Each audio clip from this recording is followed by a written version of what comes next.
Hey, what is up guys? So today we are checking out two new small form factor options if you are looking to build an ITX system.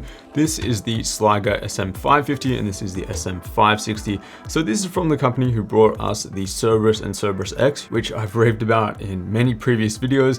So finally they are, stepping into the waters of ITX, and these two cases really compete against the Dan A4 and other sandwich style layouts. Now, despite just looking like slightly larger Dan A4s, they do actually offer some pretty interesting and unique features that we haven't seen on the market yet, especially a different approach to CPU cooling, which of course we will be testing. So you guys know the drill by now. We will be testing both of these cases, doing a build and testing airflow to see whether they are worth it against the current options.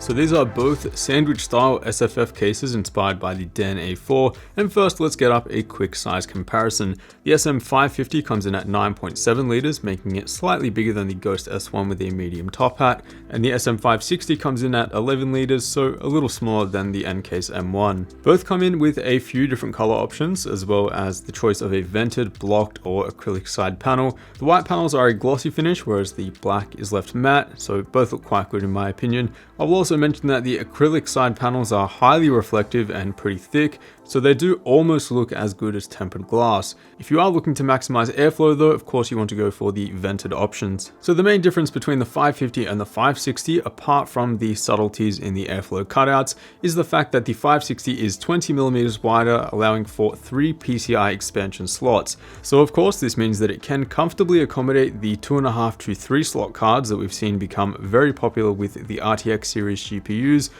and this is one of my favorite features among all small form factor cases, it can support a 2-slot GPU and another single slot PCIe device. This is achieved through PCIe bifurcation, where the 3.0 x16 bandwidth is split into 2 separate x8 signals, allowing you to run 2 separate PCIe devices. Now, before you get scared about running your GPU on a 3.0 x8 slot, there really is no significant difference in GPU performance between the 3.0 x16 and x8 slots.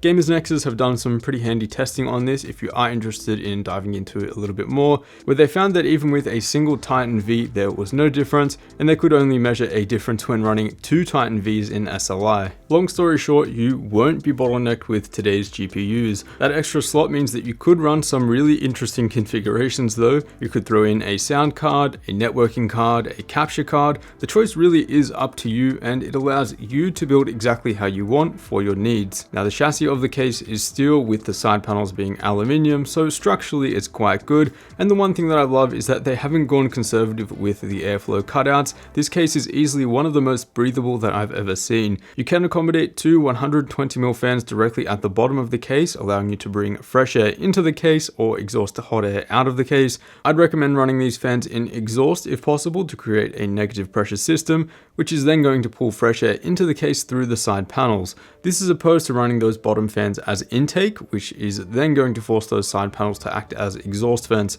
There's also plenty of elevation from the floor, so airflow really isn't an issue here. For front USB, we're working with a 3.1 Gen 2 Type-C and a 3.0 Type-A port, and you've got front audio ports between those as well. These ports are accessible on the motherboard side of the case towards the front, beside this cutout in the side panel. I really wish that this angle cutout was reserved only for the front I/O though. It doesn't really serve any functional benefit to have this on the other edges of the case, and aesthetically I would prefer if they weren't there. Now, similar to the Cerberus cases, the panels are an absolute pain in the butt to remove. This is something that absolutely needs to be fixed in future revisions. The top panel on the other hand is secured via screws, so thankfully no hassle there. For storage, you've got 2 2.5-inch drive slots at the front of the case, and I feel like this is sufficient for most users. Now, in terms of CPU cooling, we're working with a clearance height of 55mm both for the SM550 and SM560, as the motherboard and power supply chamber is identical for both. This means that it can accommodate the 47mm copper C7 from CryoRig with a bit of headroom,